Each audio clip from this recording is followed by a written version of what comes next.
G'day guys, and welcome. My name's Michael, I'm the Dead Aussie Gamer, and welcome to Spelljammer, the Flight of the Northwest, a wonderful astral seafaring adventure that features these wonderful and amazing content creators, performers, and entertainers, and of course, helmed by our Master of Ceremonies and Dungeon Master Extraordinaire, our dear friend Ryan from Roll for Initiative. Good morning, guys, how are we all doing? Yay! Woo! Wahoo! I am so keen. Now, as you guys can see, we have had some technical difficulties with our with Captain Lockridge, but that is fine because Captain Lockridge is going to be communicating via Morse code to our GM during the course of the stream. So anything that Captain Lockridge does, though it may seem completely out of character, right? Trust me, it's perfectly fine. Ryan speaks fluent Morse code, and please, in chat, if you do feel like testing him on that, just start dots and dashes, right? And Ryan will get him. He'll laugh, he'll cry, he'll get every one of your messages. Yeah, 100%. Dash dash dash dash Yeah, dash perfect, dash dash dash. If we were popular enough, someone would have that translated by the episode. Indeed. Also, damn it, I meant Lockjaw. Lockjaw is not here. I'm here. I'm still here. Yeah, there you go. Good start. Straight in. Swish. Now, guys, before we begin, let's give a quick shout out and thank you to the sponsors who help make this show look as amazing and sound as amazing as possible. And that, of course, starts, first of all, with one of our immersion cast members who, of course, is sitting right below me. That's Tuck. Look at his face. Tuck is, of course, a wonderful artist who is responsible for making this awesome and amazing image. Look at that. That is our ship over there, the Northwest. How incredible is that? So yes, when we get to Tuck, be sure to go and follow Tuck's socials so that you can go and see all the other cool stuff that he does. And we'd also like to thank Roll20, because Roll20 is the VTT that we're going to be using in order to play our Spelljammer game. In addition, we're going to be using a Sirenscape, which is, of course, one of my favorite sound sets for any and all uses of, I hope I know how to spell... Boom. Yeah. For any and all of the soundtracks that you'll hear throughout the course of the game. And of course, the Roll for Initiative team for not only providing this amazing GM, but also all the cool artworks that you can see for all the characters for this show. And that's them. Now, without any further ado, let's meet the cast and the team behind this amazing game, starting with none other than the man at the helm, Ryan. That's me. Hello, everybody. Yes, I'm Ryan. I'm the one that's running all of this crazy fun stuff. And for the evening, I will be running our Captain Lockjaw. And so, yeah, we're in the final stretch here as we start to come towards the last book of our adventure. Can't wait to see where it heads. Oh, and I'm Ellen. I'm so excited. I play Captain Lockjaw. I'm part of Roll to Cast, ROLE to Cast. We play different games. Watch us. Oh no. She's gonna kill me. Someone please clip that and send it to her immediately. I mean, she's on the other side of the world. You're about as safe as you can get for doing that kind of stuff. I'm not. Man, if she spends that kind of money to fly here and do me bodily harm, I'm impressed. Yeah. Yeah. I mean, I'll still press charges, but I'm impressed. Yeah, look. She won't take it out on you. She might take it out on me because, like, I'm a spit throw away. Like, you know, the only saving grace I have is no one wants to come to Perth. All right. Next up, of course, playing the role of the completely non-suspicious character who clearly is a druid because he has a tiny little bird. I mean, who else? But druids carry tiny little birds. Is Will. Will is being played by our dear friend. Wait. I remember this. Hold up. Will is not here. We have Grant. Grant is here. We don't know Grant. Grant is being played. No. Neither do I. Grant is being played by Tuck. All right, hold on, wait. I actually put a command here for this. Hold on. So I've got one for Will, and then I actually put one for Grant, which says, "Who the heck is Grant?" That's all it does. Oh, there we go. Nice. Yeah, that's it. All right, so we have Grant. I mean, played by Tuck. Tuck, tell us about Grant, I guess. Yeah. Hi, I'm Tucker. I'm going to be playing Grant for an indeterminate amount of time before hopefully returning to Will, who is part of the firm that was responsible for hiring, getting this expedition going in the first place. So yeah, I think that we'll discover it together. Fair.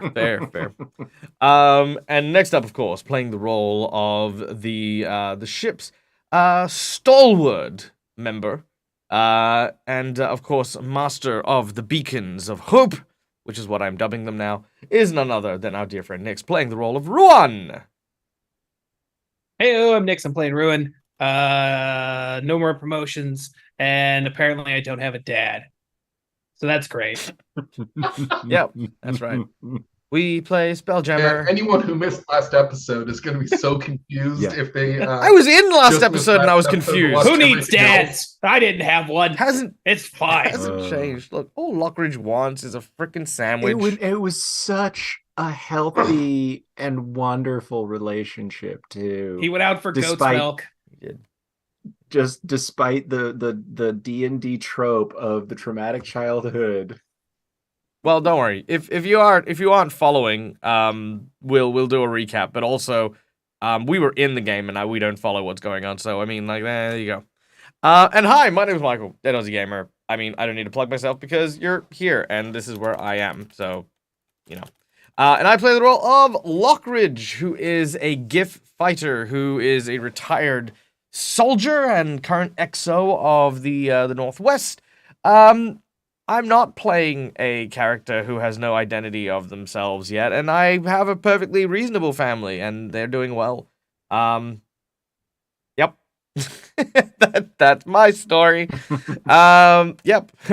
Have you ever watched Metalocalypse? It's like a show that used to be on Adult Swim. There's this moment where everyone's like bonding over their like, it's like, yes, no, I don't get on with my parents. My parents, they're very strict. And it's like, yes, no, I also hate my parents. And then the like big heavy set like metal singer goes, not me, fucking love my dad. It's just like, yeah. And just cuts to a clip of him fishing. I love it. It's like Lockridge is very much like More Metalocalypse. Yeah. All right, well, ladies and gentlemen, boys and girls, without any further ado, let's roll that clip.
What? Welcome back to the final 4 chapters of The Flight of the Northwest. The Northwest, our titular ship chartered by the company that Will, who is not present, worked for in order to chart a new passage to Kryn space. They set off for fortune and for glory and to have songs written about them.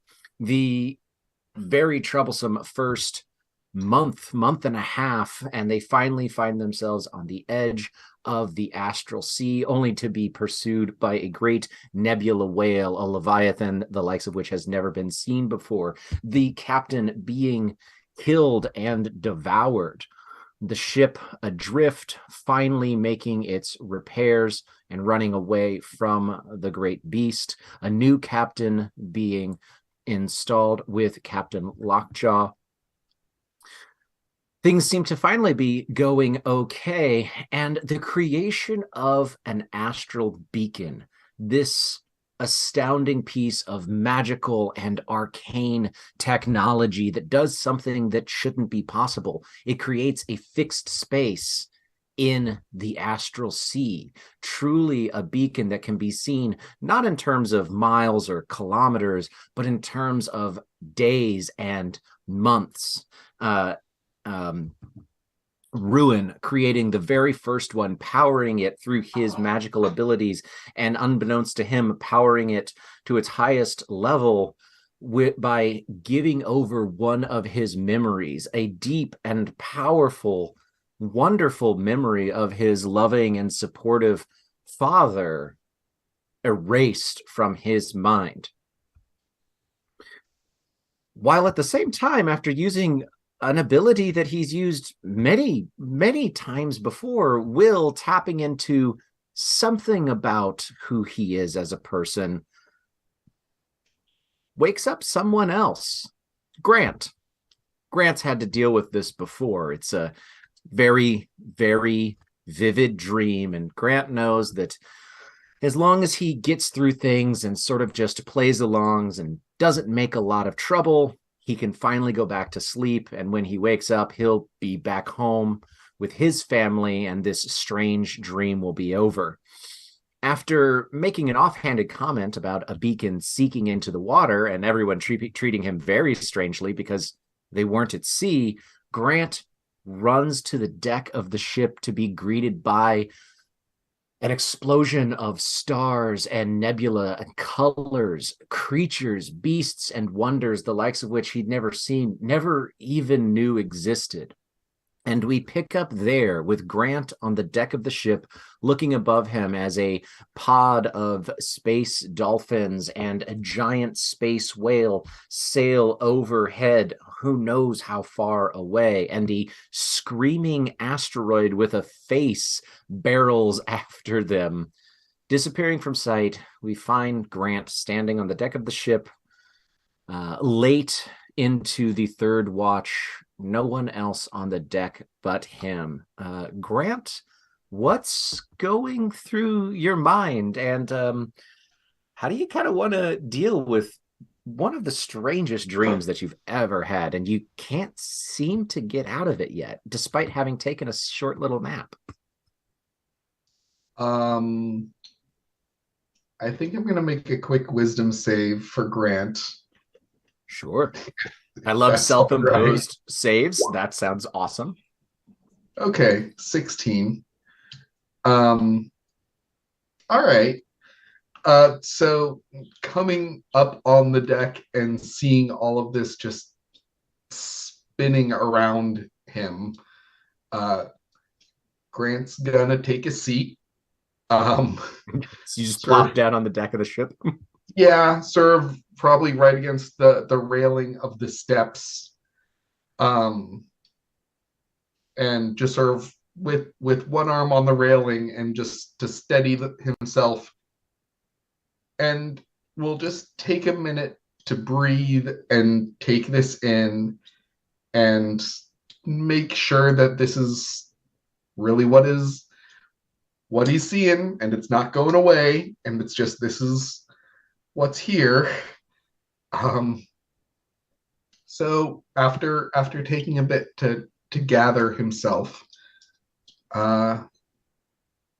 going to very carefully approach the railing and look down. What? Sure. Yes. So you is down. Yeah, you look down, and there's a sense of gravity here that tells you this is down. And as you look down over the side of the ship, you see just an endless starscape like you would see back home on the clearest, darkest of nights. What should be straight above you, straight down. All right. Is there anyone else? Who else is on deck right now? At this point, actually, nobody's on deck, and despite the fact that it is night, so it's night because you're in the night sky.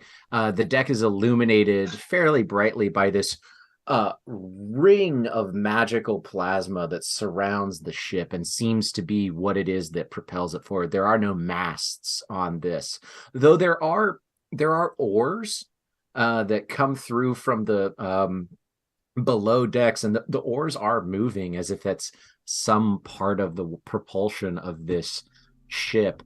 You're actually alone on the deck, but after a couple of seconds, you do hear the sound of someone coming up the stairs. You hear the sound of it's a bit off kilter of a sound. You hear sort of a thump clink, thump clink, thump clink, thump clink, thump clink, and you see a young man run up the stairs, and you realize that the clank is at about the mid thigh. His right leg is made out of steel and brass and copper, and he sort of is running out. He's like pulling a shirt on over himself, and as he we'll actually say he kind of bumps into you, and he says, "Hey, would you watch? Oh,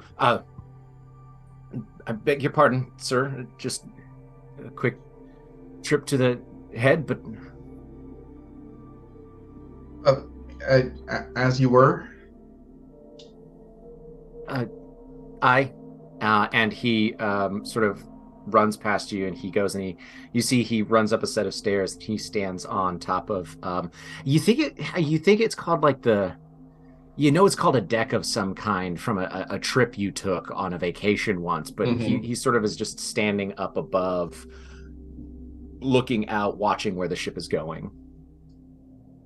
All right, this is something else. Okay, Grant's trying really hard not to freak out, and with that 16, he's holding it together all right. But being up here, it's too much. It's too big. Like almost a weird sense of agoraphobia or vertigo. Yeah, exactly. Like he's been in wide open spaces before. He's sailed on the sea before, but like there's a difference in between sort of looking at the night sky and looking into the astral sea as you're in the middle of it. Yeah. Well, and Grant is used, you're used to spending a lot of your time under, a thick pine canopy of the forests that you tend to. So even though you like the night sky, you're used to a lot of trees up above, almost creating a canopy themselves, a sense of enclosure, even though they reach hundreds of feet in the air. So sure, yeah. If he wants to head back down. Yes. More information on Grant. Good. Yeah. With that, Grant is going to definitely make his way back downstairs. Can Grant make an insight check on so he's really only talked to Ruin and Lockridge. There was the moment in the tinkerer's workshop that you then found as some sort of like engine room or artificer station where someone who has been addressed as the captain, and then two other officers, and then you spent a little bit of time talking with Ruin, but those are pretty much the people that you've talked to. Tell you what, do this for me. Make a let me look at something real quick. Make an insight or a history check, whichever one you would rather. I think that Grant's going to make an insight check specifically to see who he thinks would be cooler about him ranting at his tenuous grasp of things right now between Lockridge and Ruin. Okay. let's make that. But before you make that, so let's make 2 insight checks. That will be the second one. What we do? Make an insight check for this first thing, and then I'll tell you how it goes. Okay. Not bad. Okay. Okay. So as you get back below deck, and you have a roof over your head, and you can't see this crazy night sky, and you don't have to deal with the fact that the idea of not being on a planet, like you knew about other planes, but not being on a planet is something you don't really have the capacity to think about right now. Nope. You catch your breath. You let's say you grab a cup of water from the curled up sleeping giant dryad spider woman, and you kind of get a glass of water without waking her up, and you sort of take a second and you think of a few things from the other times that you've had these weird dreams, and you know that this guy, we'll say with a 19, we're going to say you do remember a couple of times this guy being called Will in other dreams. And you know that a few of the times that you've had these dreams that you've been on a dock, and you've been in an office that looks out at ships. And if you think really hard about it, you've always just assumed that those dreams were always taking place at night because those ships, there was always stars above them. And so there's a running thread of some of these past dreams, and this has happened maybe 4 or 5 times total that you can remember of these dreams. But it seems to be on track with the other kinds of bizarre dreams you've had, and you get the name. With a 19, I'll give you get the name that this guy, this dream you, has been called Will. All right. Okay, so there's that. Now, now, does that, if that changes what you want to do next, go for it. We won't say that that's metagaming, but if not, you can make your insight on who you think you might want to go wake up. Yeah, I think that Grant is feeling absolutely lost and kind of alone and wants to talk to someone, but isn't quite sure who would be the better option. So it's just going to make a insight 18. 18.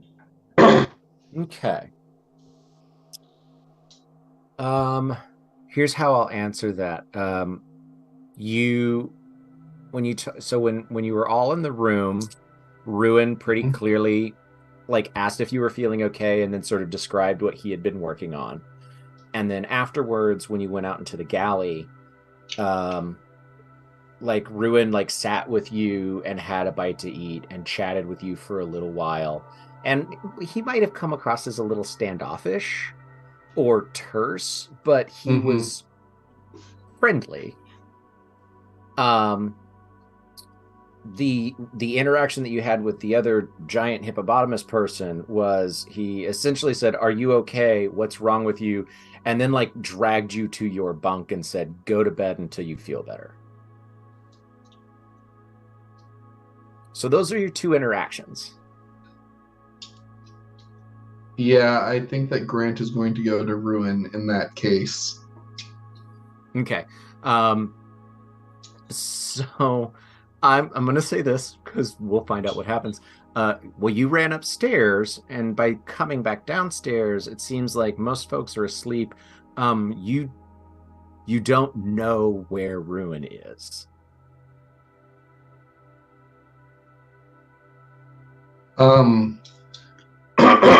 All right. Well, the last person I saw who was awake was the guy with one leg who ran past me. So, okay. sort of trying to give himself tunnel vision as best he can, not looking up or to the side, and just sort of doing the thing like when you're in New York and just looking at the street 10 feet in front of you thing. Yeah. Is effectively The way you're supposed to walk through a city. Absolutely, yes. Exactly. Is going to go to where he last saw who I know is Vilya, but Grant just knows as that guy with one leg. That guy with a metal leg. Absolutely. Yeah. I will say, just make a charisma saving throw. We're gonna just put it at 10. Charisma saving throw. Mm-hmm. Okay. That's a failure. You get to the steps, and if anybody's ever done that thing where like after a really hard leg day, or anybody that just like really hates heights and then sees how high they are, you get to the steps, you're doing okay, you're not liking it, you kind of got the flop sweat, you step up on that first step, and then you like take a knee on the second step. And you're not making it up these, but you see this guy who has watched you do that, and he's like coming around and standing at the top of the steps. And he sort of is standing at the top of the steps and says, "Sir, is there something I can help you with?"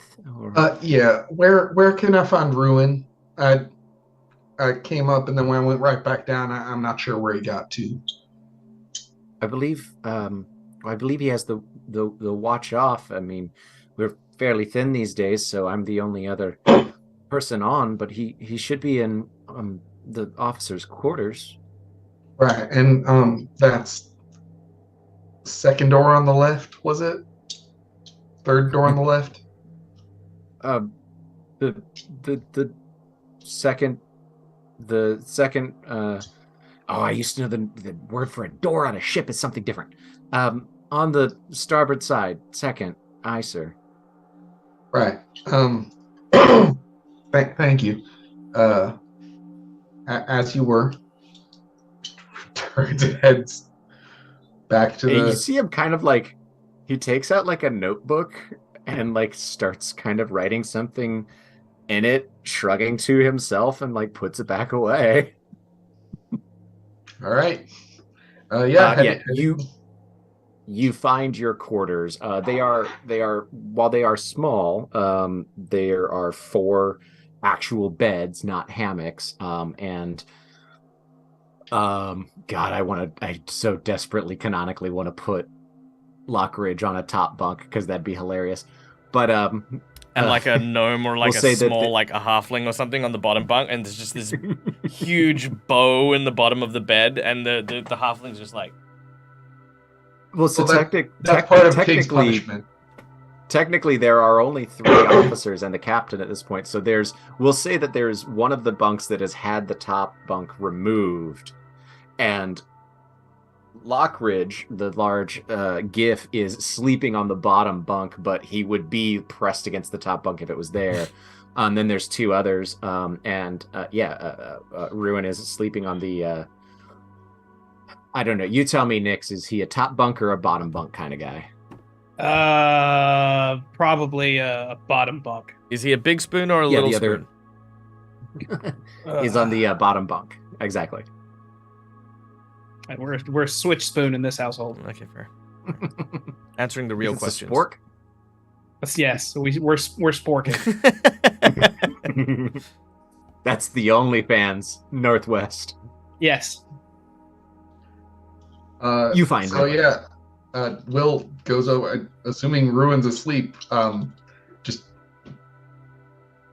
know any better. Just puts a hand on Ruin's shoulder and gently shakes. I swear to any gods that are listening, if something is not currently on fire, you will be. All Make an intimidation check, please.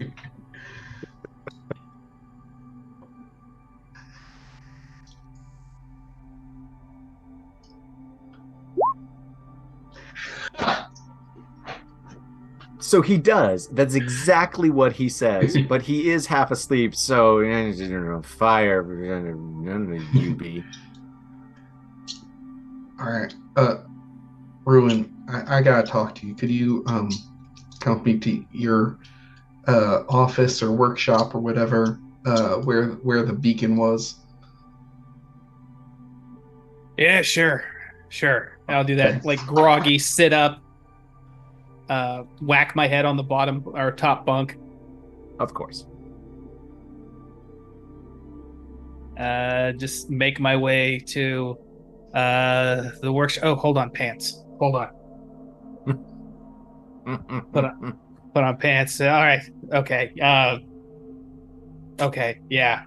Just do that sleepy pinball thing where you just kind of like feel your way with your eyes closed and walk in Yep. the direction of where I'm supposed to be going. All right, nice. Yeah, can you both make you guys are you're there, yeah. You get there. I don't know why I interrupted you. You get there. I was like, oh God, what do we need to do now? What kind of Got it. saving throw is he throwing at us?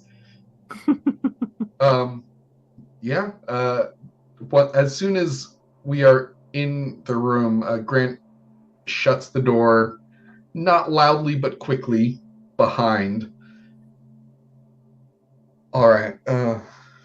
Ruin, I'm sorry to wake you up, but I need to trust you on something really quick. Um, I'm at a loss here. I'm completely. I was gonna say at sea, and that seems like an awful pun, but not. I'm kind of freaking out right now. Um, I I need to get to sleep, but I don't know how to. I'm really keyed up, and I don't know what's going on, really. Um, can you help me with any of this? Did you get into some moldy bread? Not that I know of. I. You are Oh, making no sense right now. You're just right. Of course I'm not. like, I'll pick up my spanner and just be like, you want help going to sleep? Going to sleep. Yes, I don't like how you're brandishing that. Like, I mean, like, it's the quickest path. I mean, like A to B. Like you're weirding me out a little bit here. oh, I'm sorry that I'm weirding you out a little bit. We're on a ship flying through stars, and me having a bit of a panic attack is weirding you out. All right, that follows. Listen, Make for me, please, Nix. Will you make make an insight check? 18. Very good. As you sort of get a little more awake throughout this conversation, as annoying as it is, you notice a couple of things. One, you actually do sense a fairly clear sense of like worry and concern in Will's voice. You also notice that like he's it's weird. It's like as long as you've known Will, you know, he's a very capable person. He's very intelligent. He's a good officer. He's very good at what he does, which is keeping the books. And it's like Will standing in front of you for the first time ever, like has his shoulders back. He has a center of gravity that's stronger and lower than he normally stands. Like his clothes almost look like they fit him slightly different. Like he's standing like someone who's been doing well. You grew up in a mine. Like he looks like someone who has the posture and physical presence of like farm strong miner type person who's like Will is physically imposing in a way that he's never been before. So there's just something almost off-putting about Will having a presence that Will has never had before and sounding genuinely worried and concerned about something.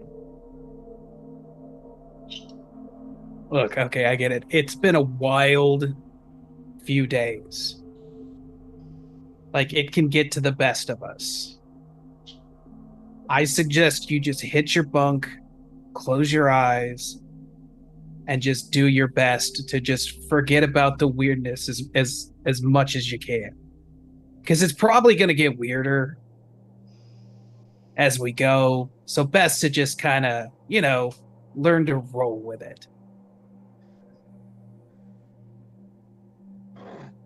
All right. Just like deep breath, count to 10. All right.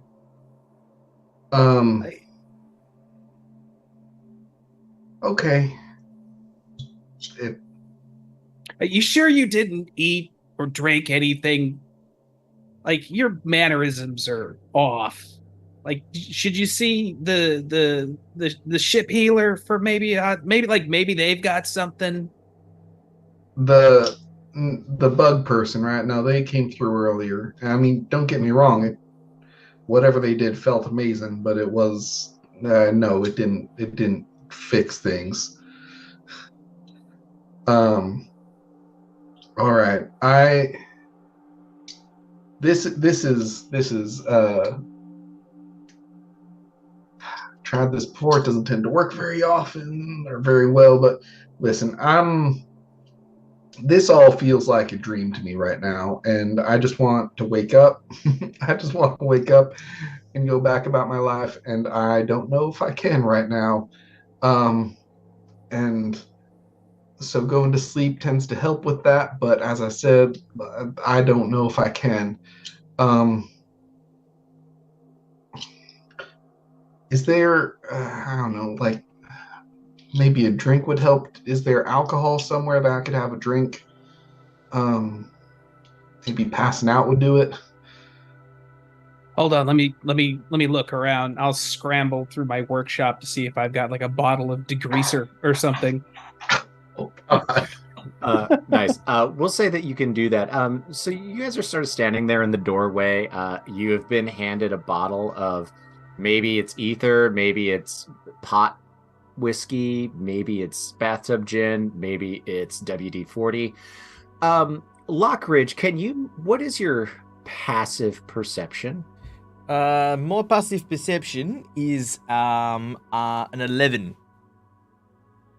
Great. Fantastic. If you would, for me, please.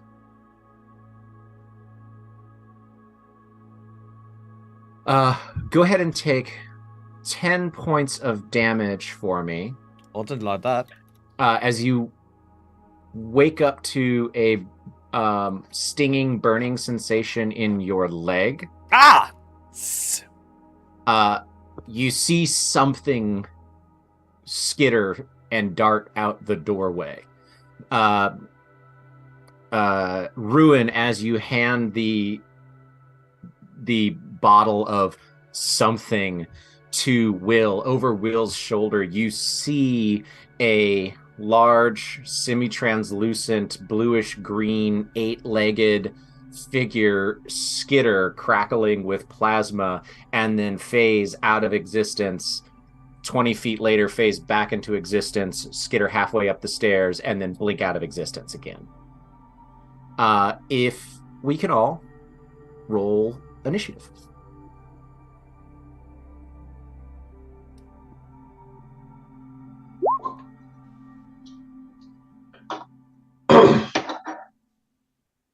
Maybelline.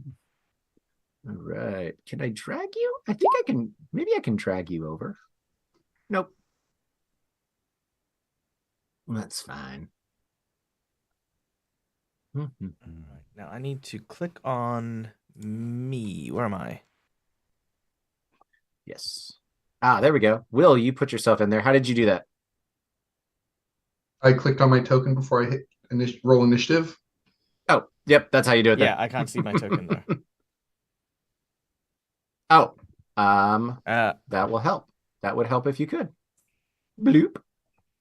There Now it we should be is. able to see our tokens. Beautiful. Alrighty. Ruins at a 15. We'll just add a turn at 15. Oh, I think I need to reload that real quick. Sorry, I'm so slow. Also, I have the new D&D Beyond treasure chest dice. There it goes. Oh, nice. Which is where the little like noise is coming from. The heavy clinking sound. Yep. I will. How do I delete somebody from the initiative order once they're in there? You can just ignore them. Yep, we'll just ignore Ruins extra. All right. What am I gonna do? Should I move Will to there? Ooh, astral dice. Let's do that. Or Yeah, Grant? let's move you guys. No, you don't need to worry about moving yourself quite yet. Sorry. Oh, okay. Don't worry about that. I am just I am getting something in place where it needs to be. All right.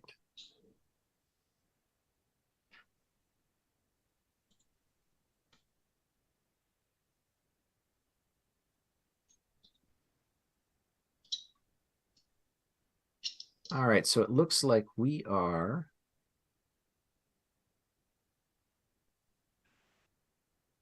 Why are you not? Oh, Jesus. I added so many bad guys to this turn order than what it was supposed to be. Sorry, folks. Wasn't paying attention to. There are just so many more bad guys than you actually have to deal with. All right, let's fix this. All right.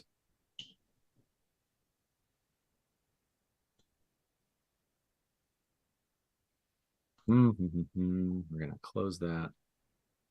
Open it back up. Clear the list. Yes. Get rid of that. Add 1. Add 2. 3. Where is that goddamn? Add 4. Mill's at a 13. Ruin, you're at a 15. And Lockridge, you're at a 17. All right.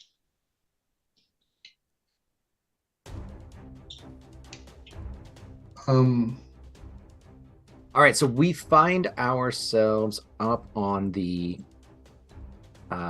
main deck as you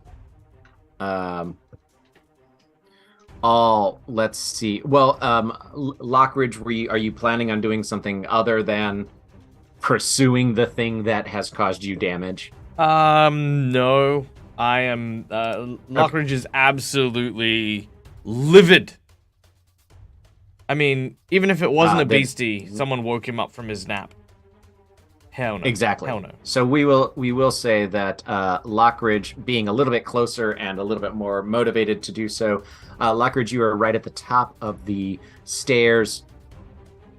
You are at the top of the stairs there, and you see about halfway from you the what you recognize as one of these phase spiders from months ago. And there are a number of crewmen who have been waking up with bites or injuries or things like this, and it seems that this thing finally chose the wrong target, or perhaps was going for a larger meal for some other reason. Perhaps it needed the extra nutrients, you're not sure, and took a big chunk out of you. But it is one of these plasma spiders. And it is about 5, 10, 15, 20, 25, 30 some odd feet from you as its front legs and palps and fangs all rear back, and you can hear it hiss, and you can see this burning plasmatic venom drip from its fangs. And with a 17, Lockridge, you are up first. Nice. But no, I know exactly what's going on here. This thing just straight up woke up and did not choose life. Like that's just what's happened here. And that's what happened. I will say, given the way things are going, and the story that's been thus far, it makes sense, Will, that you are still wearing what you wear day to day. But Ruin and Lockridge were dead asleep, so you can have grabbed your weapons. But Ruin and Lockridge, you are not armored. So on your D&D Beyond, make sure to go in and click to take off your armor so that your armor class adjusts appropriately for this fight. So on that point, Will pretty much always has mage armor up. I assume Yes. that Grant does not, since Grant does not have access to mage armor, no longer has mage armor up. That is correct. Cool.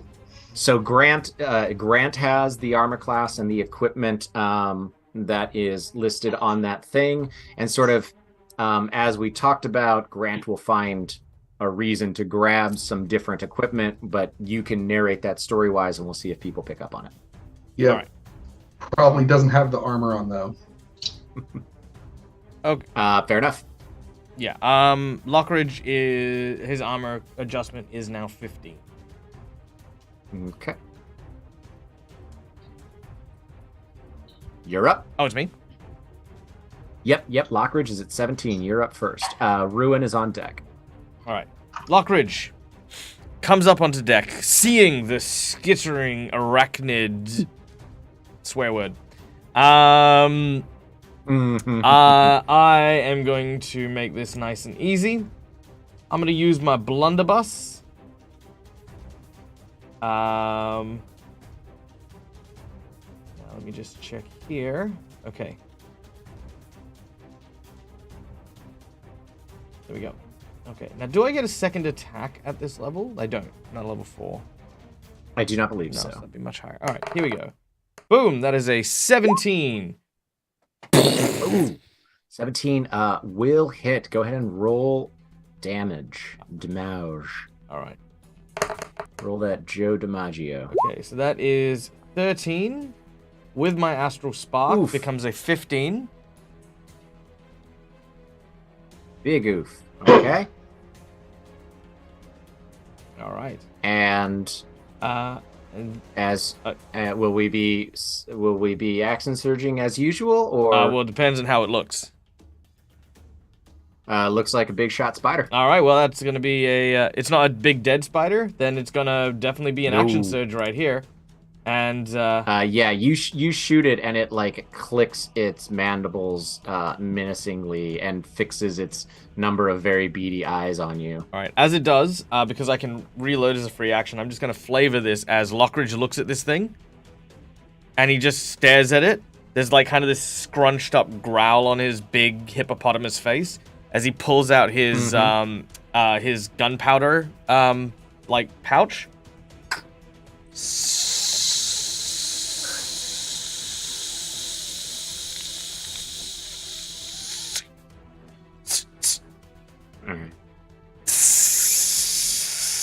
And then as I pack it the down, spider makes a cup of tea. All right, I'm gonna use violent shot, burning my grit. Ooh. Okay.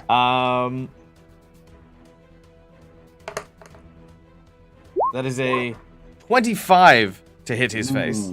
Very nice. Yeah, the 17 hits, so that one definitely does. All right, so I let's see, I gain additional weapon dice, which will be, let me get this here. All right, plus. That's okay. So that was 23 points of Wow. damage. 23 points of damage. Plus Astral Spark, Wow. which I'm going to do anyway, even regardless of the result, and make it 25 damage. As there's just this cacophonic. Yeah, so you like overload the blunderbuss. Yeah, I mean this thing, huge chunks of its shell and the plasma go flying off and start burning little singes all over the deck, and you hear it wail and sort of lose its footing on two of its legs before it stands itself back up. It does not like it at all.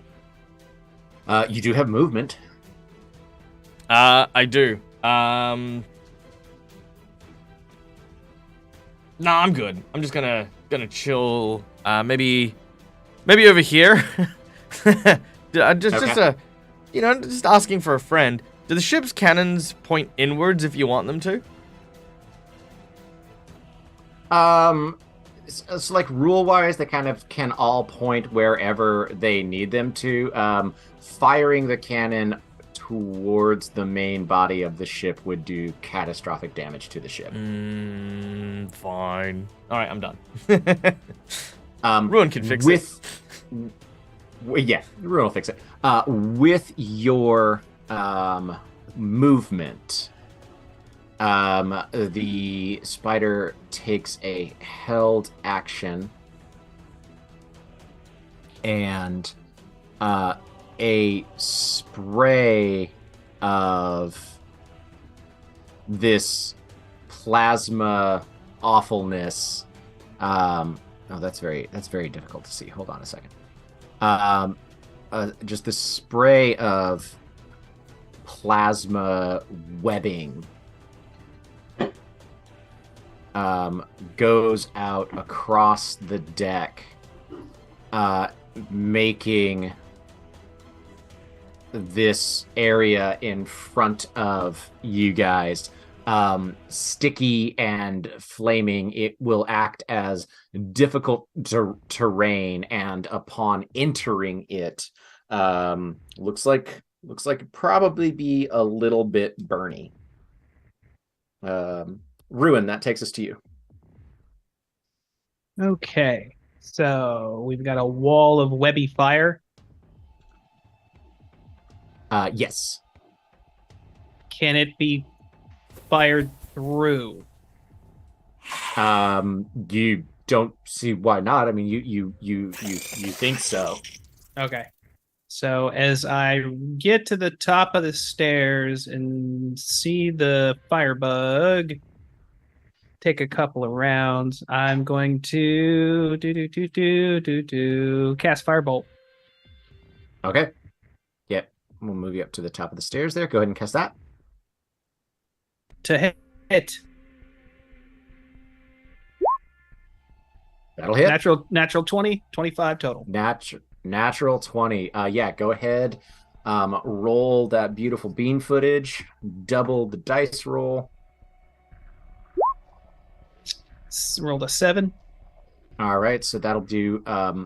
So that would do 14. However, as the flame hits it, it seems to not harm it nearly as much as you would hope, especially for that extra big ball of flame that you got compared to what you normally would get. But it certainly splashes this sort of magical fire across its plasma fire back carapace as it sort of turns to absorb it. And I mean, it doesn't like it, but it doesn't seem to do quite as much damage. Copy that. This is a move turn bonus action. Let's see, where am I at? Nope, I've moved to where I want to be. No, okay. I am good. Grant.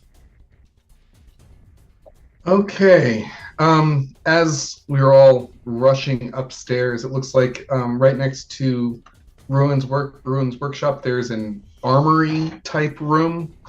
And just sort of at a glance, just seems to assess what's in there and grabs a couple weapons before. Yeah, we'll say for flavor, you guys notice Will do this that he's never done before as you guys are rushing and chasing after this thing. What do you grab? Yep.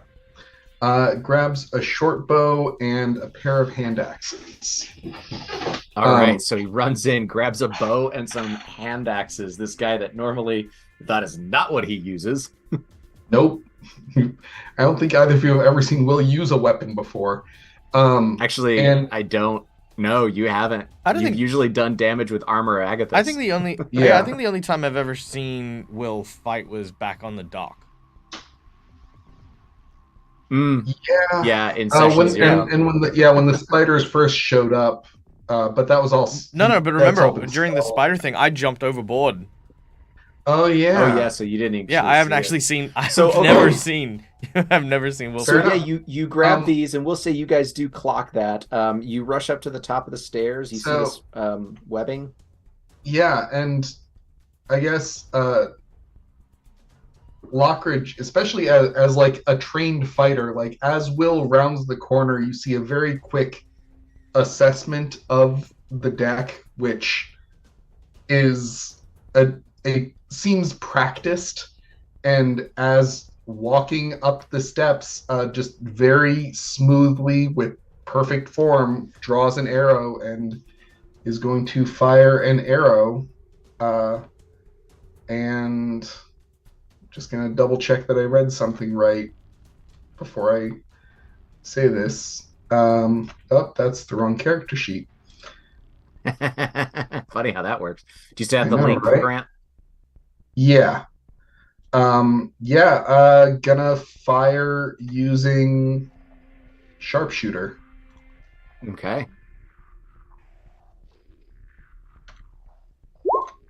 15 hit. A 15 will hit. All right. So there is a need to roll d6. Why are you not letting me roll damage? The damage would be in the box that says damage with the little like bullet next to it. 1d6 plus 2. Yes, but it's not giving me the die to roll that. Click on features and traits. Features and traits. That should have updated it, should have loaded it to the VTT, and then if you click back to actions and try clicking on it again.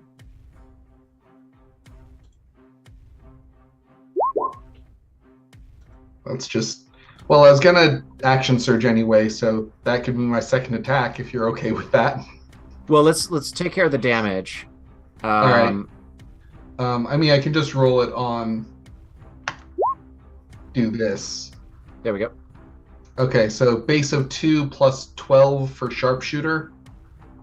So 14 damage. Okay, yeah. That this creature now has this arrow stuck like right between where like its head and its body meets, and you can't tell if it's blood or it's venom, but there's this burning sticky ooze that's pouring out of it, burning into the wood. Nasty. Can I keep that second attack roll, or should I re-roll it? Let's. You know what? For the fun of it, for the storytelling of what happens, sure. Let's go ahead and keep that. Fire your second arrow. Damage on the second one. 5 doubles to 10 plus 12 is 22 damage. Oof. So 14 and then 22 for a total of 36. As Grant, Grant, sort of stalks forward, very smoothly drawing and releasing arrows with a speed that is very practiced it's sort of like, as was described to Rowan earlier, kind of unsettling in how different it is from just body language wise, anything you've ever seen of them. Absolutely. This thing is looking sort of on death's door. It spills this burning goo, and you can see sort of the like rolling waves of plasma sort of sloughing and falling off of it. There's less of the burning magical fire on its back. As it skitters backwards, losing its footing here and there, keeping its face towards you until it makes it all the way back to the helm, and then at that point it turns around and skitters and throws its body into the double doors, shattering some of the glass and bursting both doors open, and falls burning into the captain's quarters, and you lose sight of it.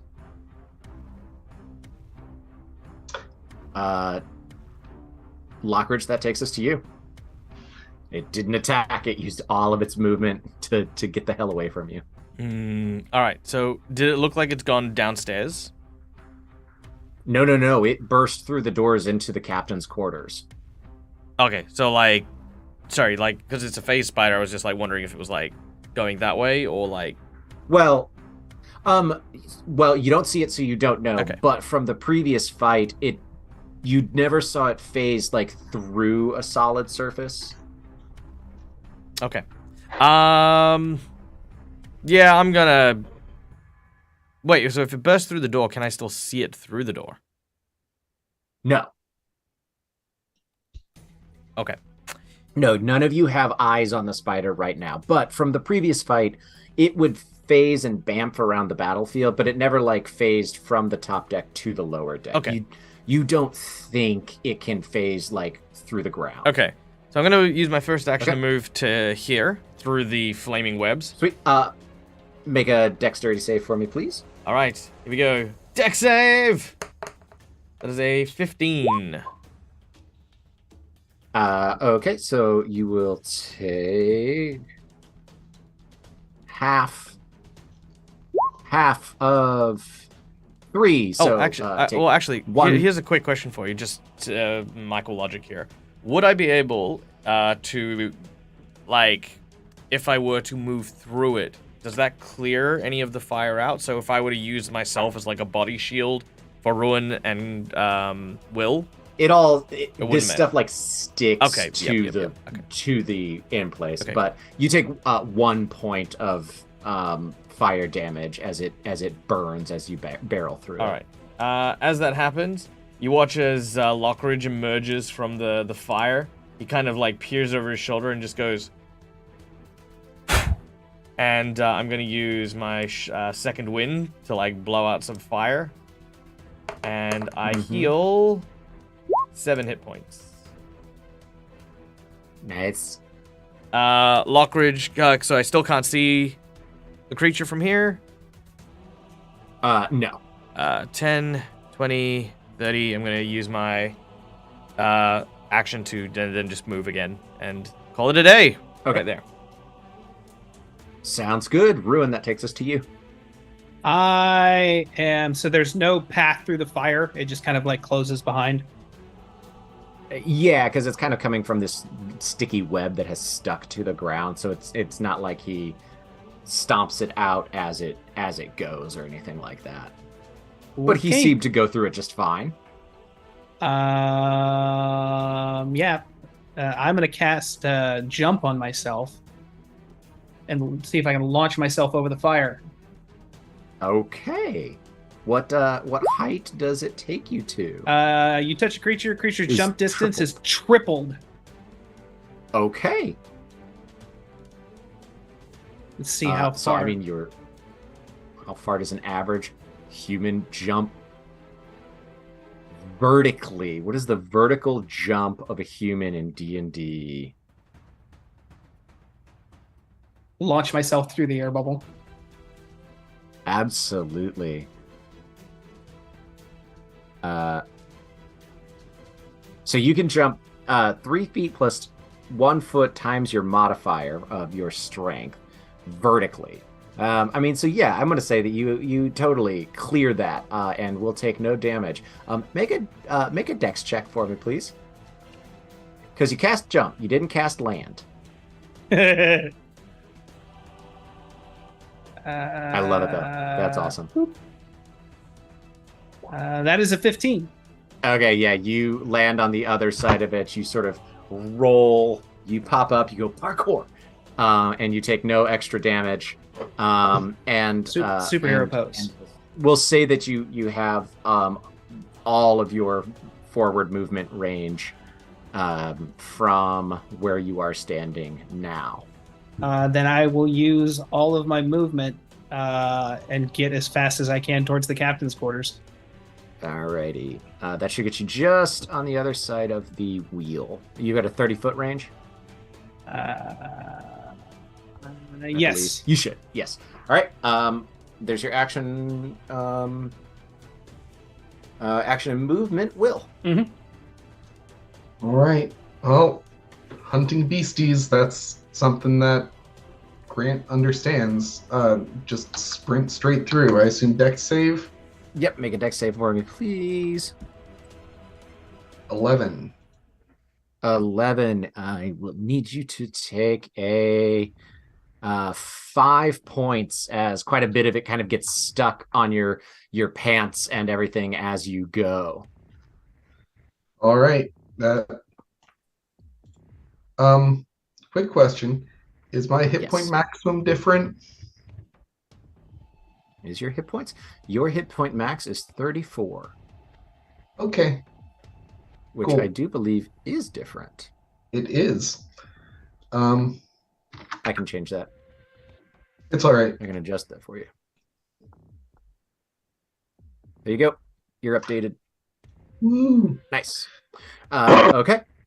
Yeah, and as seeing the close quarters inside, as Grant runs, shoulders the bow and takes a hand axe in each hand. Okay. Through the open doorway, you see the spider skitter across the open doorway to the other side of the cabin and lose sight of it. You do, however, because all of you have been in there, you do realize that you do know that the side it has moved to is the side where the captain's bunk is. I don't know that. Grant doesn't know that. Okay. Lockridge, that takes us to you. Lockridge barrels through, believing that maybe the captain is in danger. I'm going right. to. So I'm gonna say this just for a little bit of narrative. I assume we're all going in to chase this thing / save the captain. Yes. Yeah. Mm-hmm. Yep. So I'm going to just place us in the room, and anywhere in these first few areas, feel free to move yourself if you would like to be in a different bit of in a different position. So let's go ahead and do that. Lockridge, if you like where you are, if you'd rather be on a different side, we'll do that, and then we'll take this next turn order. So, you gained like 4 feet of movement. If somebody's really mad, I'm sure they'll say so in the chat. Yeah, no, I'm good. Okay. Cool. I'm going to move to here and make an athletics check to basically try and surplex the spider, grabbing my arms around it and basically just and flipping it back. And the idea is I want to literally put him through the table. Nice. I dig that so much. Give me 1 second to figure something out before we do that. And then Will should come in like... All right. Nice. You might be the face, but you can't see me. Cool. So, as you rush towards this thing, and as you're in here, as we look at the map, so there's the sort of a raised area where there's a desk and there's a bed. And in fact, Captain Lockjaw is sleeping in his bed. This phase spider sort of backed up almost close to where the captain is. The captain starts to sort of stir at the noise of what's going on. What is it you think is going on in here? And from the space, from the air, as you start to close in, above the captain's head, you just see a pair of teeth, not like pointy monster teeth, but like human incisor teeth that are just, there's no lips, just floating mouth, bulbous mouth clamps onto the back of this spider, and two other mouths, like where the cheeks should be, appear in space, and they all start chewing, just these connected lipless mouths covered in this green gray skin. Yellow eyes asymmetrically start to appear above it. Green and pink tentacles form in the air as this gigantic green and gray and yellow odd creature floating in the air above the captain with two strange pink tentacles, ethereal. They're not solid, but they ethereally connect to the captain as this strange floating cosmic horror appears in the air, and its mouth chews and chomps and bites this spider in half. Before you are able to reach it, the spider is gone as this creature devours, biting it in half and slurping it up. Tucker. I think we wandered into a Call of Cthulhu game. You very much wandered into a Call of Cthulhu game. I don't see where the sanity check is on my character sheet, and I'm concerned. I have some concerns. Much concern. So Lockridge, you've used a few of your movement, but since your action was interrupted, I will say you can adjust your action along the way. The target that was there is gone, but please feel free to use a bonus action or a reaction at this point. The action you took is sort of forfeited for this first round just because it got edited, but I'll give you a bonus or I'll give you a reaction for free here. Does just screaming in abject horror count as a reaction? Can I just yeah. Screaming and crying is always a free action for me. Excellent. Okay, so just to for my own head to know where we're at. We were sleeping soundly in our beds, and I was asleep. I was, perfectly fine. Then a spider, a giant phase spider from episode 1, shows up, bites me on the leg, rushes out on deck, sets fire to the deck with flaming webbing, runs for our captain, only to be devoured by a cosmic horror from beyond the imagining scopes, who is just, chilling above our captain. And ethereally connected. Yeah, you got it. All right. Yeah, you cool. got it. Yeah, same page. Samesies. You know what? Lockridge is gonna go, alright, well, look.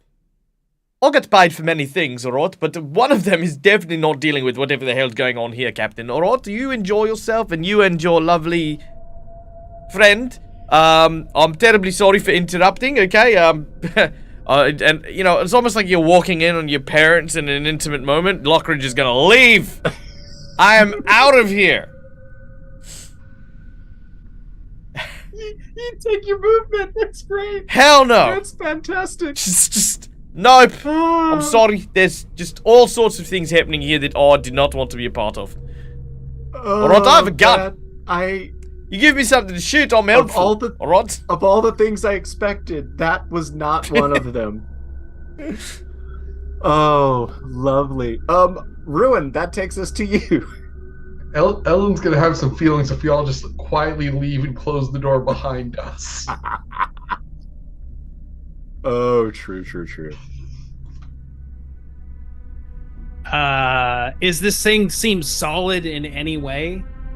Or is it all just wispy and ethereal? The majority of its body, especially its teeth, which you just saw it use, seems very solid indeed. But they're like the ends of its tentacles are slightly ethereal, and the two that are sort of they're not like wrapped around. They almost look like they're plunging into the captain are ethereal.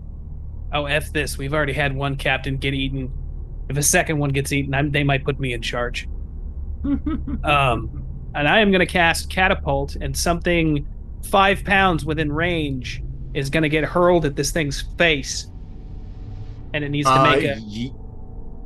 Yeah, roll the attack. You throw the captain's like mahogany, zebra wood, and leather chair goes flinging at this creature that hovers slightly above and behind it. Go ahead and make the attack roll. It needs to make a dex check. 13. Oh, it makes a dex. Okay. With a 14, yeah, we'll say that it like it collides with it, but there's something about this.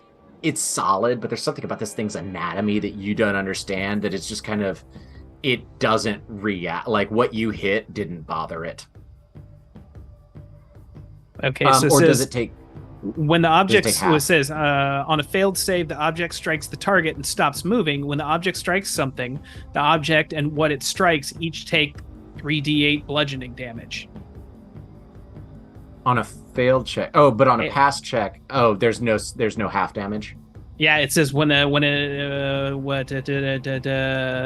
failed save, the object strikes the target and stops moving. When the object strikes something, the object and what strikes each takes, so the chair takes damage too. Yeah, we'll say that the chair just sort of shatters as it slams into. I'm just for flavor wise saying this thing didn't care about getting hit. Okay, but it passed the check. Okay. By 1. Let's say the way this does it still take the 3d8? No. Okay. It passed. For future reference. Yeah, if it would have failed, it would have taken it. But since it passed, It just takes none. All right. Well, at least we know it can get hit with something. Indeed. Yeah. And like 2 of its eyes are on Lockridge, 3 of its eyes are on Ruin, 4 eyes sort of shift and look at Grant, who is up. Does Lockjaw seem to be sleeping through this, or like be restrained by this thing at all, or what does Lockjaw do? So Lockjaw is like looking at the 3 of you and seems to be wondering what the hell you're doing in his room. But he's groggy, and to you, Grant, he looks like he might be a little like drunk. He's sort of just not quite all there. You don't know if he's punch drunk. You don't know if it's this thing. You don't know if he's been drinking. You don't know if he's still tired. You're not really sure what it is yet. All right. So seeing this thing, this fight went from weird spider, but spider, which Grant gets, to whatever the fuck this thing is. And there's a moment where he sort of rocks back towards the door and then seems to take in the situation again and see in a vulnerable position captain, and is gonna move forward and take a couple swings. Great. Yeah, go ahead and close close that, you take a couple swings with your This is axes. such a bad idea, but this seems like the kind of thing that someone who was being somewhat heroic would be doing. 20? 20. I believe that hits. Gosh, I hope it hits. Oh yeah, you hit. Me too. Still, I think that. So, by the way, I think I figured out I'm not the owner of the character sheet, so that's why it's not letting me roll damage on it. Oh, that's But strange. I can roll your damages though. Okay, yeah, if you want to. So that's a hand axe. All right, that's 5. Cool. And then offhand, another hand axe swing. All right. I'm guessing a 12 probably doesn't hit though. A 12 will miss. Yes. Yeah, so your second hand axe, it makes contact with like the sort of translucent end of one of its thick green tentacles and just passes through it. Does the first hit seem to connect in a way that bothers the creature? Oh, it didn't no, it screeches and the axe sticks in it. You pull it out and there's this gray, noxious odored blood that starts thick, almost like it's already congealed, starts dripping out of it. All right, and so Grant sort of has choked up on both the hand axes a bit, so they're almost more like knuckle swings as sort of getting used to this. Oh yeah. How this thing is. And after the second swing, just Captain, get out of the way. Just trying to get Lockjaw away from this thing, trying to buy a bit of room.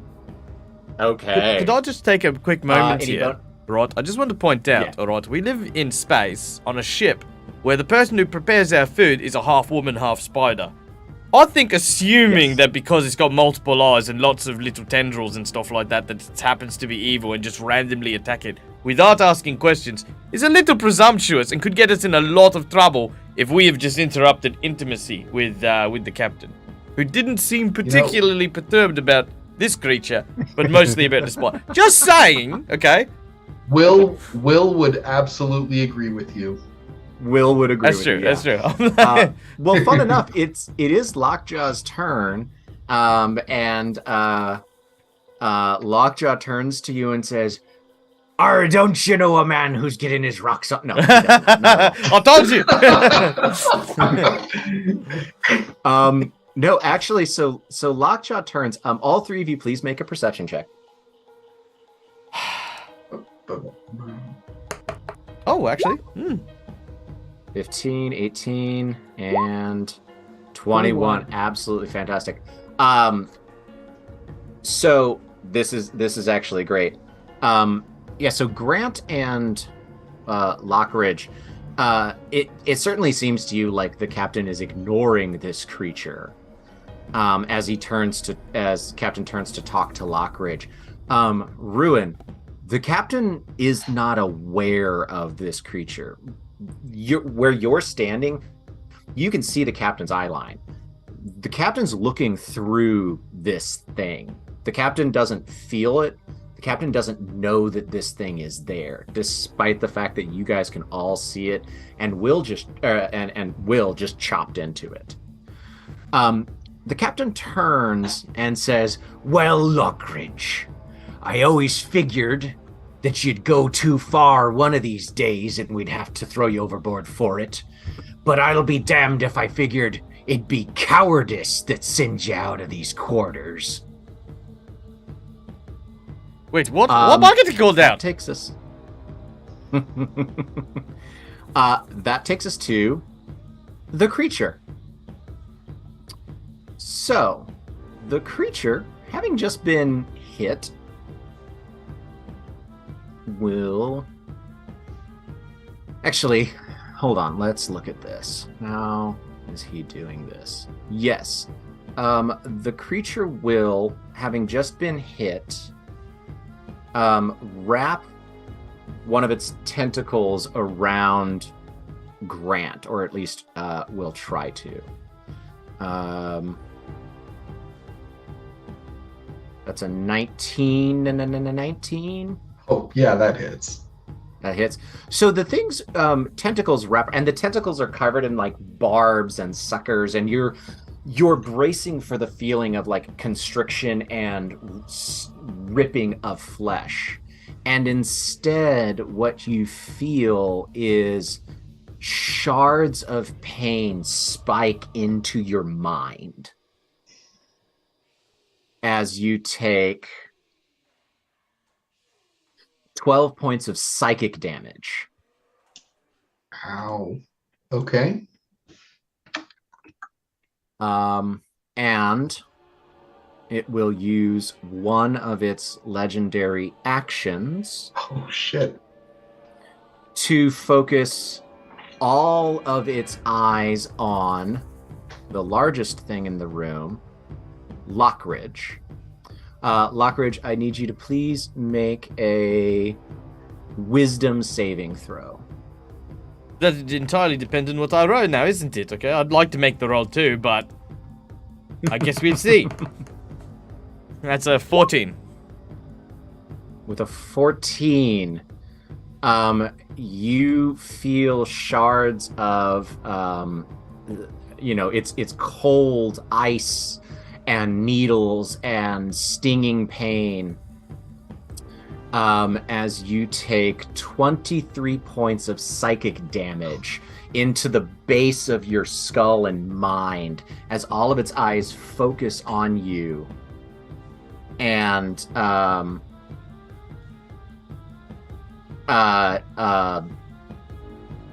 and you just wince at all of it. Its eyes flare and then dull back down as the pain starts to subside. All right. Lockridge, that is your turn. All right. Lockridge, as this psychic energy sort of hits him, like blood begins to kind of pool out of the front of his nose and muzzle as he kind of snots this big glob of congealed blood like out of his sinuses. He delicious, right? Aren't you glad I'm a storyteller? Yes, nice. Okay, good. Now, good. I approve. Now the tendrils are the sort of quasi phasing thing that's touching the captain, right? But the body is like real. Its body seems pretty solid. Yes. All right. All right. This is the way we're gonna do it. Call me a coward, will you? I'm gonna open the little chest cabinet that's behind me. Okay. I'm gonna grab it by the back of its skull and just and just try and jam it into that thing. Okay, so we'll flavor that as an unarmed attack. Certainly. Could I potentially petition as a kind of shove-ish attack that I could use my athletics in place of my unarmed strike? For no other reason than I get advantage. It's still the same. It's still the same score of a +3 to hit. I'll say that the idea of a shove means you need to have like the weight behind it as opposed to your pulling. Let's just make it the unarmed strike. Okay. But I like the cut of your jib. All right, let's do it. Can I add anything to this? No. All right. Here we go. Oh, that's a 9, sadly. Yeah, you go to grab it, and this thing is it's like grabbing, it's solid, and then your fingers start to sink into it, and then your hand just passes through it, and it's like pushing through like paste. It's so thick, and you're trying desperately to grab onto it, and then you pass through, and then it solidifies again, and its teeth, it seems to smile as its teeth just chatter at you. There. Ruin. As its teeth sit there chattering, I'm gonna just throw my lucky spanner at its face while it's distracted with that. Absolutely. Rolling to hit.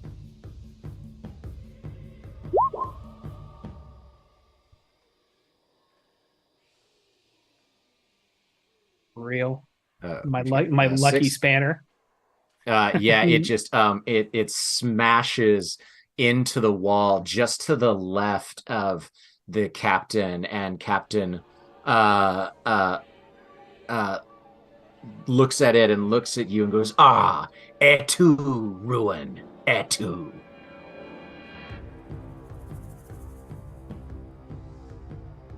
Alright, I'm getting mixed messages. You want us to hit this thing or you don't, alright? Either I'm a coward for leaving, or he is, you know, betraying you because he's attacking it. Pick a line!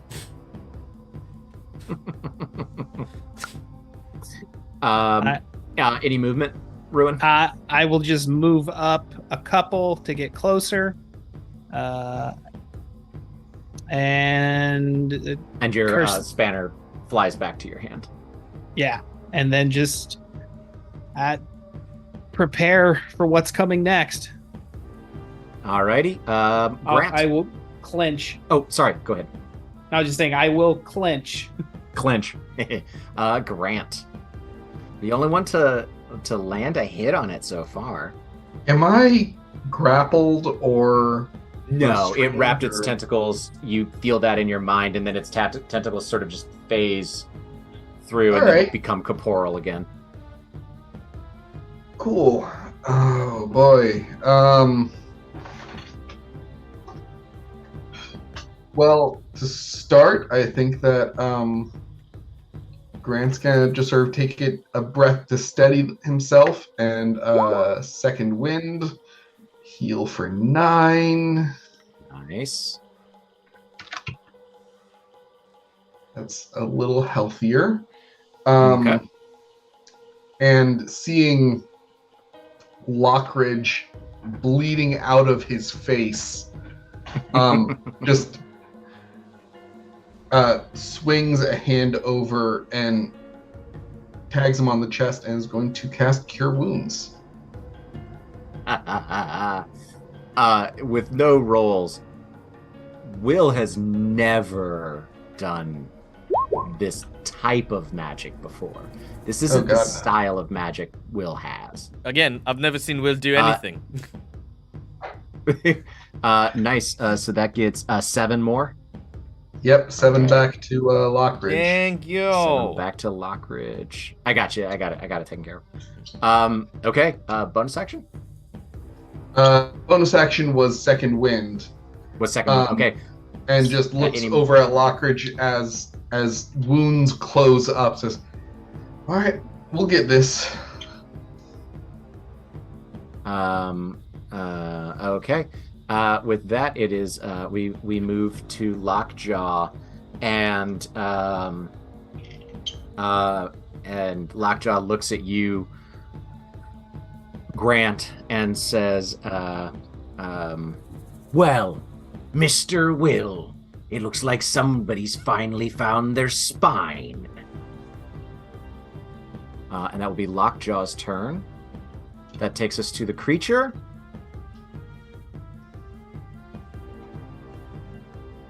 Who disappears.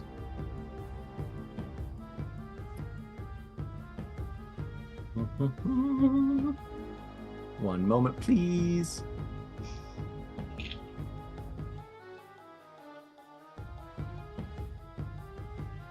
You hear behind you the shifting of armor as you see a man who, elderly, although elderly doesn't really mean as much for a race that doesn't age and can live forever.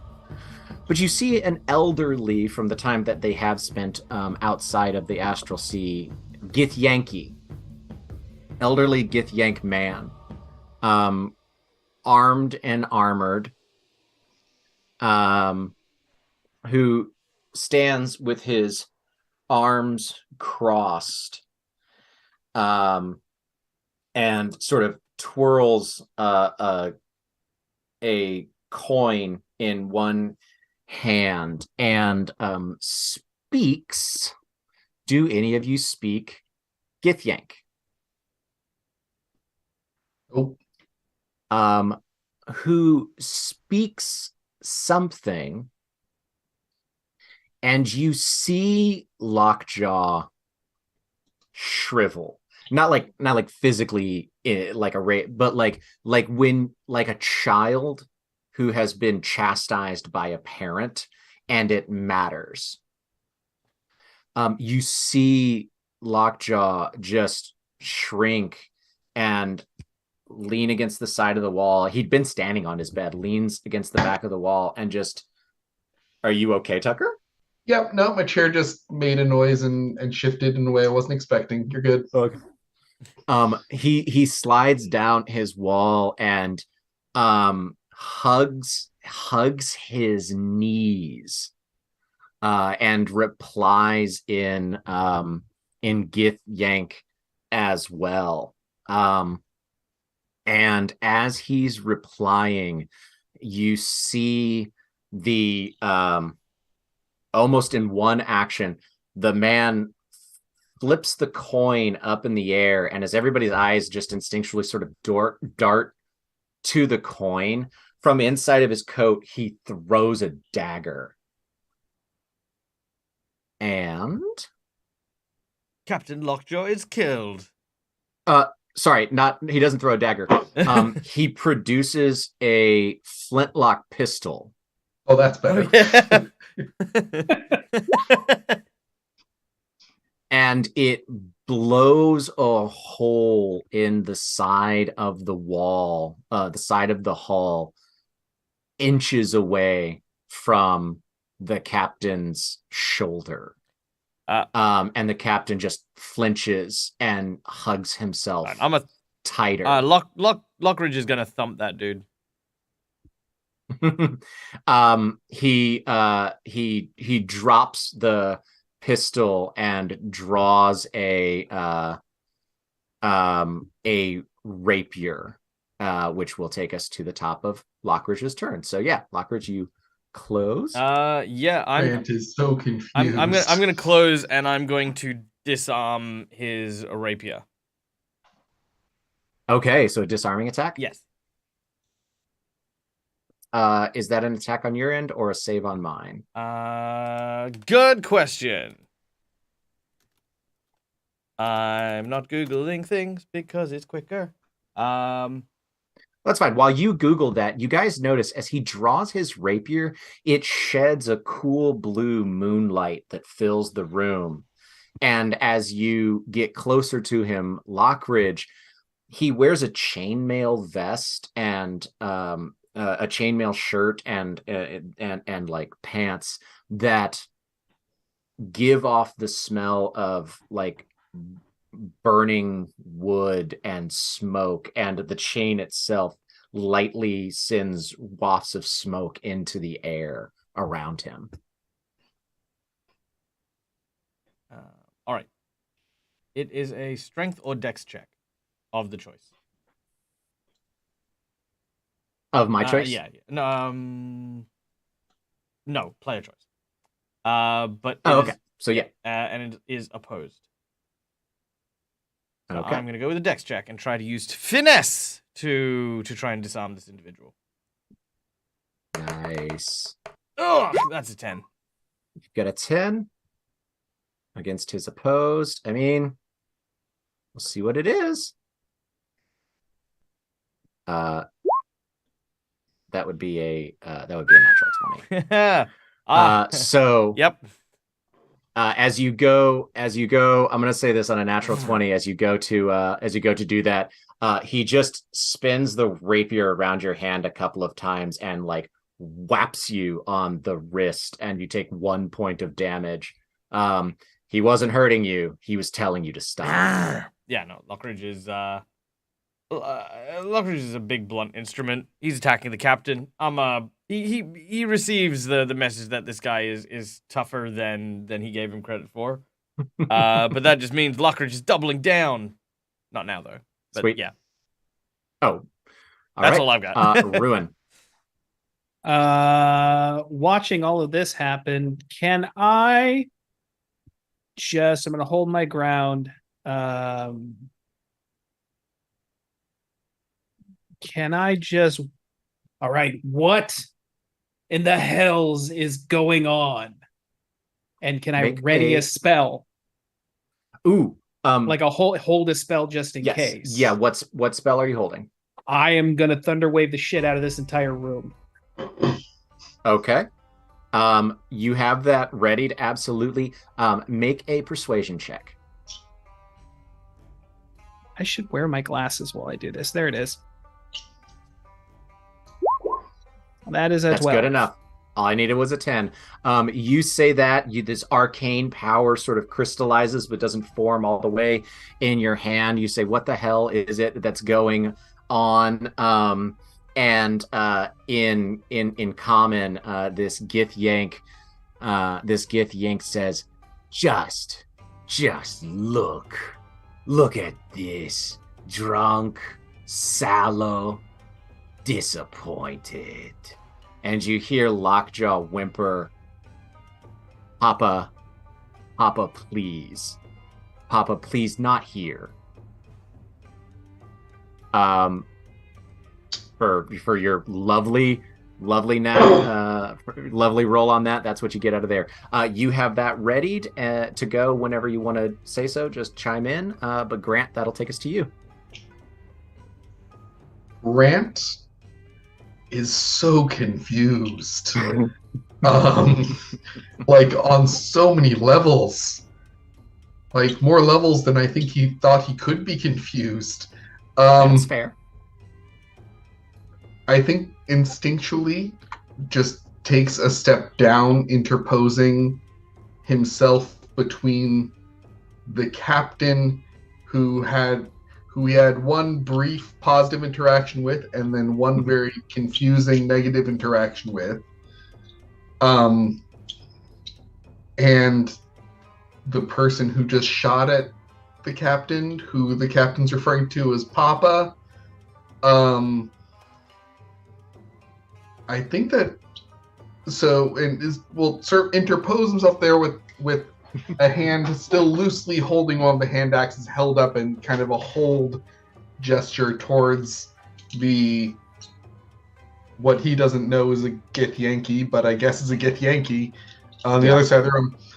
And for his action is just going to make, I don't know if it's a perception check or an insight check, is going to try and tell if Lockjaw is still, if this creature is still controlling Lockjaw or feeding off Lockjaw, whatever that situation was. Make either an arcane or an animal handling check. Go with animal handling, I suppose. 8. I mean, you don't see it. All right. Yeah, no, I mean that's Grant's action, sort of looking to Ruin and Lockridge for guidance on what to do next. Like completely lost. Absolutely. Dig it, love it. Like it, love it, gotta have it. That sounds awesome to me. We will do on the captain's turn. The captain's sort of like, you hear the captain sort of swallow and start to growl a little bit, and the captain gets up and sort of like rushing off of the bed, pushes past you, Grant, and runs it up to this Githyanki, and as the captain goes, he picks up the pistol and tries to fire it at the thing, but it's a flintlock, so it just clicks and clicks and clicks, and with like tears in his eyes, Lovejaw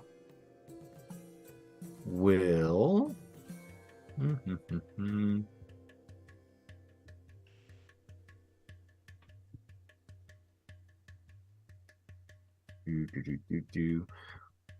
Lockjaw will cast thunder wave, and casts it in a way that just catches the Githyank. The books go flying all over the place, papers, utensils, cups and bottles and all of that kind of stuff go flying. As that goes off, Yes. can I set mine off in succession? Absolutely. Go ahead and if you're doing that, he's gonna just roll his Constitution saves back to back.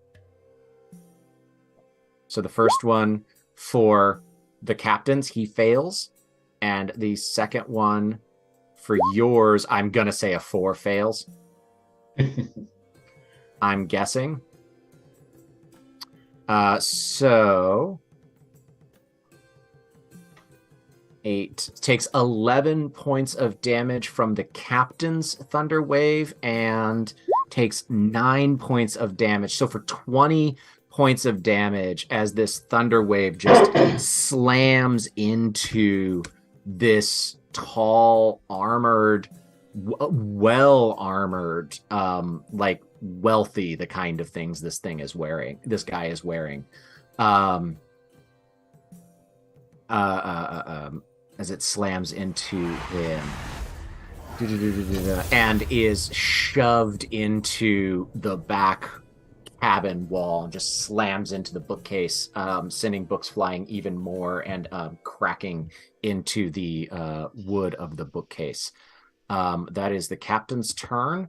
That takes us to the Githyanks, who takes a second, sort of clears his head,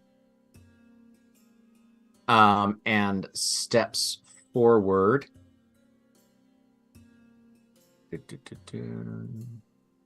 Now, with 2 successive thunder waves going off, does that alert any of the rest of the crew that some shenanigans are happening?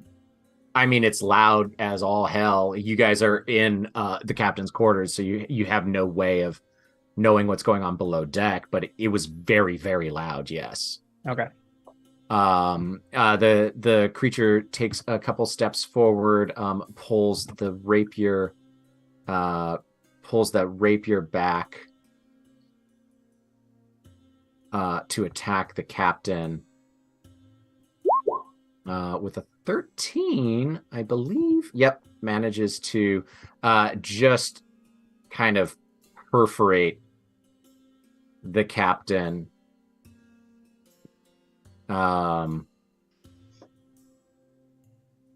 As just slashes and stabs and pokes, and Captain Lockjaw is immediately. Let's double check all of this. Looks very, very bad. Slashed and gashed and bruised and bloodied. Looks very, very rough. Lockridge, that takes us to you. All right. I was trying to do this quietly and try to take him alive, but nope. Using one hand, I swing back Delilah back into a two-handed grip, and I'm going to blunderbuss this dude square in the face. All right, go for it. That is a natural 20.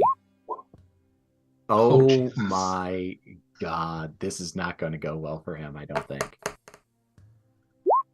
That didn't roll my crit, but oh my god. Pathetic crit. That is 19 points of damage.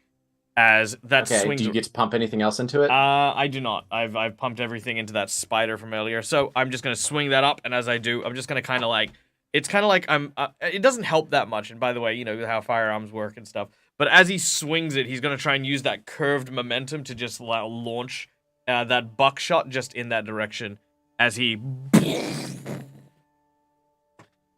just fires that off.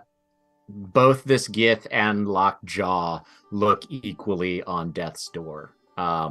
This is he's looking rough. He's barely holding it together. Ruin, that takes us to Super you. quick, Diablo Oh, Bob did you have has more? Sorry, go. just redeemed an insight bonus, so we get a useful or helpful piece of information pertaining to stuff going on. Okay. Let's take care of that real quick. Grant, you have spent a lot of time in the woods. You spent a lot of time in the forest, around game. You're a hunter. You know when there is a hidden predator that is still hunting you. That thing is in this room. That thing disappeared. That thing never moved. You know it's there, and you know that it's still in this room.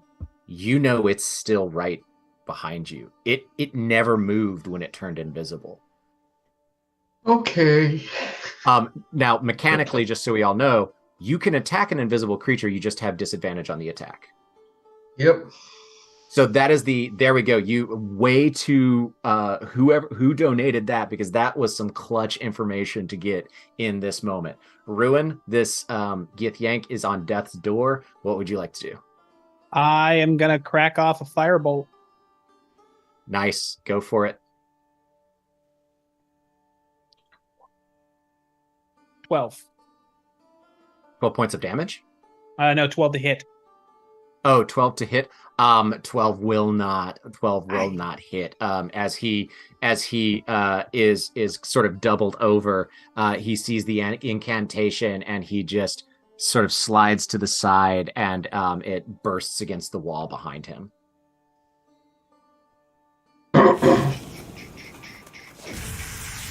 Bonus action?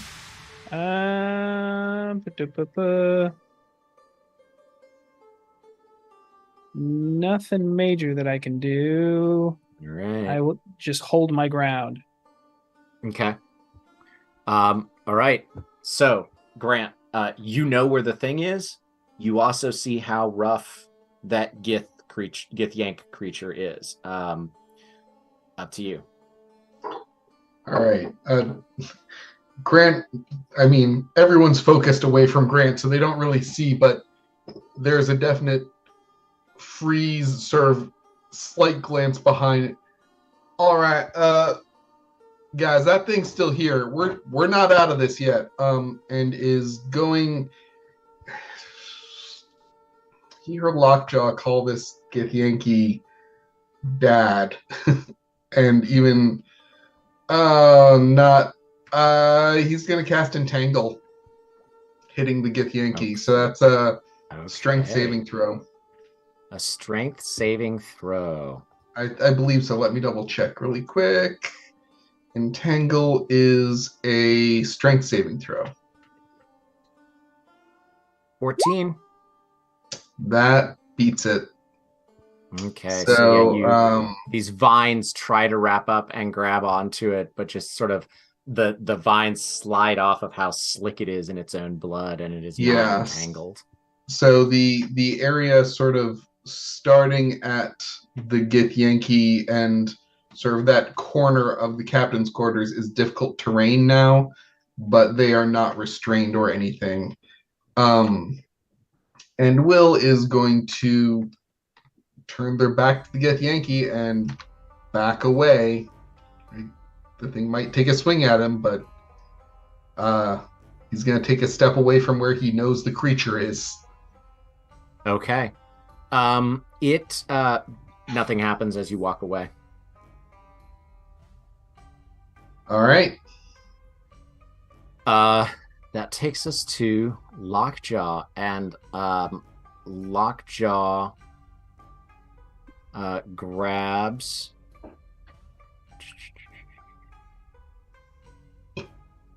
Lockjaw will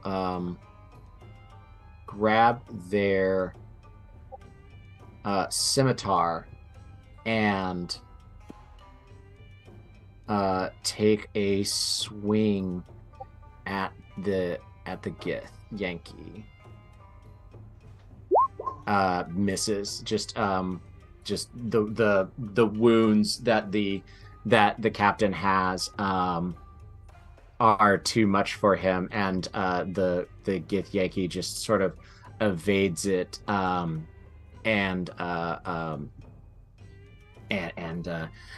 as he misses, the Githyanki says to Lockjaw, "I told your mother we should have left you on the ship where we found you. All your life, never should have taken you in." Can I free action speak? Yeah. Grant, something sort of seems to click for Grant. Guys, do you think that guy is a manifestation of the other thing that was attacking us earlier? Because it's talking a lot like Lockjaw was. All right. So you say that out. You say that out loud. That is Yep. fantastic. Absolutely love it. Then the creature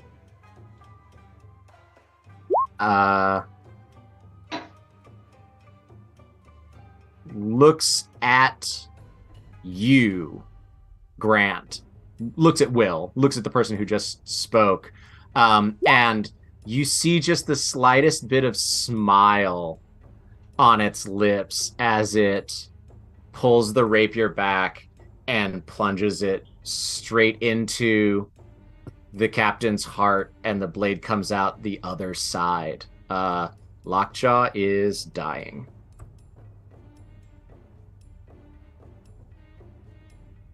Lockridge, that's your turn. Doesn't look fake to me. I'm gonna shoot it in the face. I mean, am I right? Do whatever you want. I mean, even if, right, this creature is a manifestation, it just stabbed the captain.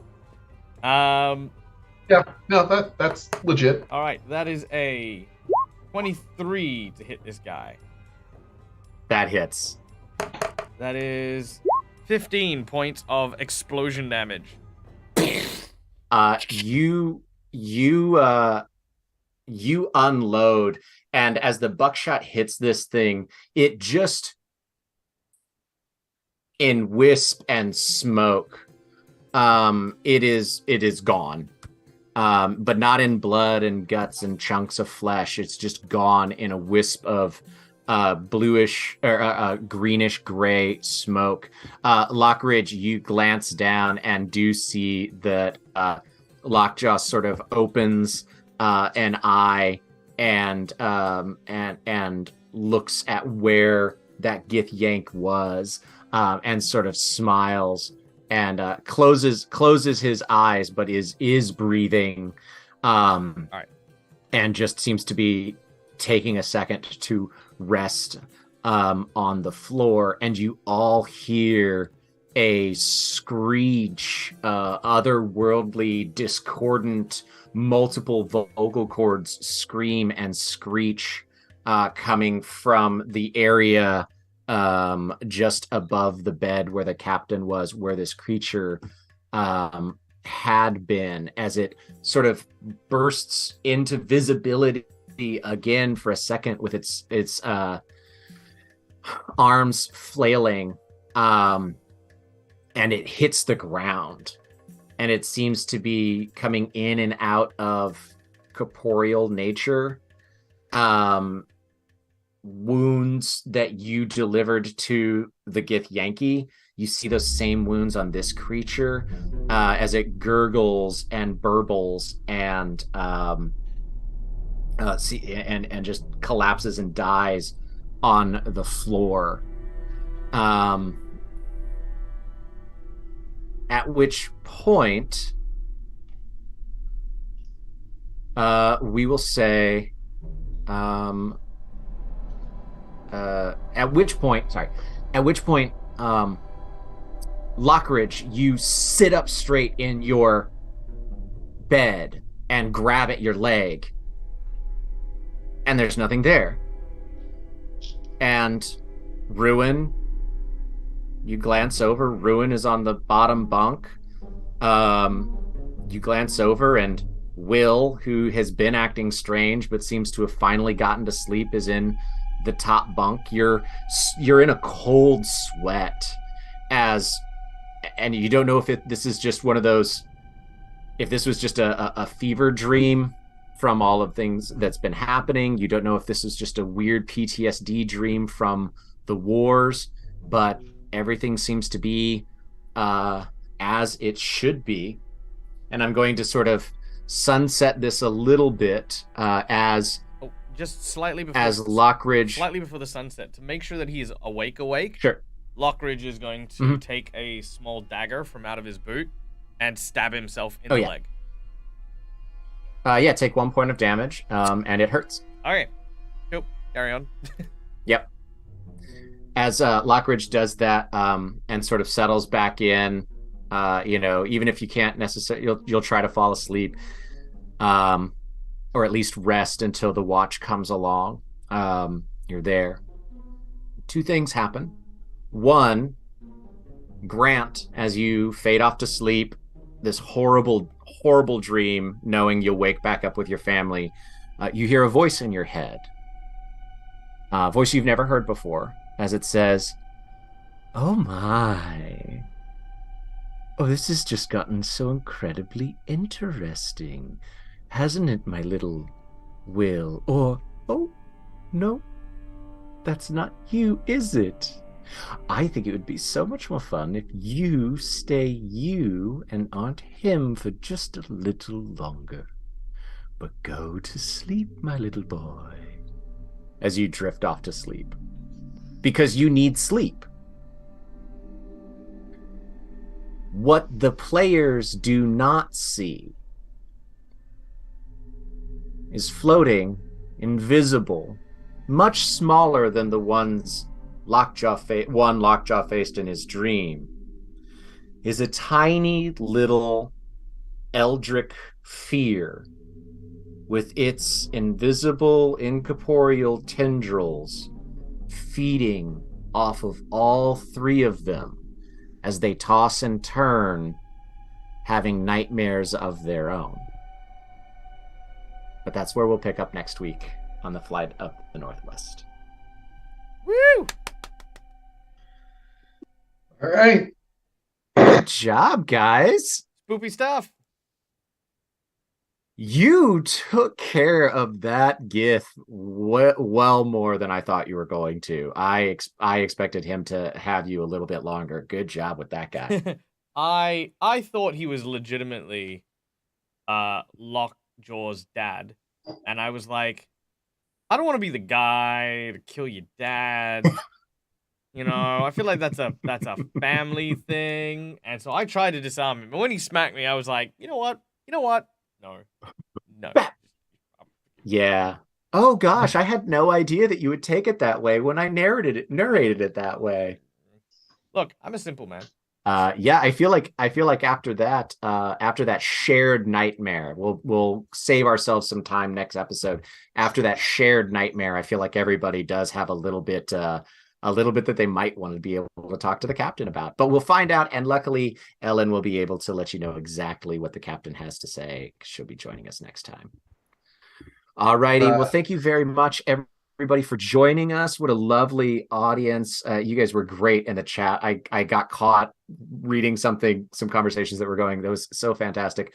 Great role play, really good tactical fighting tonight too. That was a lot of fun. A very combat heavy episode, which we don't do a ton, but I still think it was a lot of fun. So let's go around real quick here. I will spare everybody my Ellen impression, if you can even call it that, but Ellen's very cool. Check out Roll to Cast. That's ROLE to cast. It's a lot of really awesome, very quick actual plays with lots of different systems. Great way to learn some systems. It's a really fun show. I love the Cthulhu season personally. Go check it out.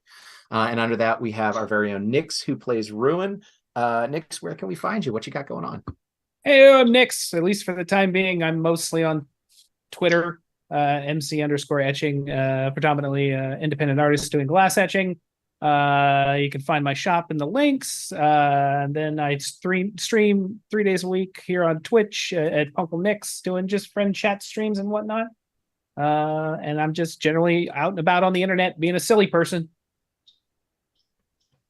Awesome. And next to that, we have my very best friend and a wonderful guy and an awesome artist, Tucker, who plays Grant, I guess now. Maybe he'll play Apparently. Will. Who knows? Who made the wonderful 3D model of our ship right there. What all do you have going on, Tucker?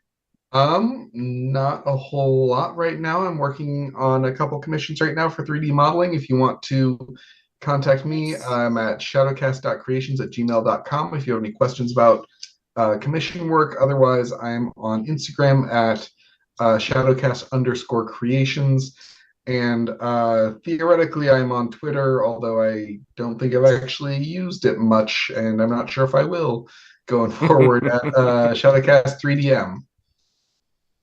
And then, of course, we have our lovely host, our wonderful Lockridge, Michael. You all know where to find him because you're already here. But Michael, what you got going on? What can we look forward to? Hi guys, yeah, no, my name's Michael. I am the Dead Aussie Gamer. This is my place. This is my face. You can find it here a bunch of times during the week, doing cool, wonderful, and amazing stuff. I am a TTRPG content creator, not only on my channel, but also on a bunch of different channels. So let's hit this super quick. If you check out Tuesday for the folks in Australia, or Monday evening, yes, Monday evening for the folks in the US, I will be over on the Mercs of Mischief for our season finale of the Journey to Lost Light, where I play Marek the Goblin Drake Warden as we are journeying into a frigid, lost, and untamed landscape. We don't know what's going to happen. Lots of really, really horrible things are happening, but come check that one out. Also, I'm a regular member over at the Careful Cantrip team, playing the role of Basil, the very, very spoopy character that's over there. He's a Frightling, which is a half boogeyman. And we've just unlocked a bunch of very real stuff happening. Basil's mum's been kidnapped, and I'm dealing with all that. So if you want to go follow that story, which is just starting up, go check out the Careful Cantrip guys. That one's on Tuesday evening for the folks in the US, Wednesday morning for the folks in Oz. And spoilers. No spoilers. I love my mum. Anyway, and then next week on Sunday. Oh no, we lost someone. That's fine. Next week on Sunday, we will be playing with Quincy's Tavern as a member of the Tavern Guard. So look forward to that as well. I think it's fine. So that's me. That's all the stuff. Now we are going to go and Hi, Nix. How you doing? You know, look, I said that you carried this show. I am also the DM. Yeah. I was gonna say My stream now. Nick, for those of you who I don't am know, back. Nix is the one who really carries There we this go. show, right? Like we have to have him on screen in four different times simultaneously. But all right, guys, we are gonna say farewell for the night. But I hope that you have a wonderful rest of your evening. Enjoy the rest of your weekend, whatever you happen to be doing. For those of you who are gonna be enjoying the Thanksgiving celebrations and preps, that time of the season, please stay safe, stay wonderful, and we are gonna go and raid our friends over at Distal's Place. So, until we meet again, and wherever the journeys take you, as always, remember, from us to you, game hard or die trying. Good night, folks. Good night. Bye.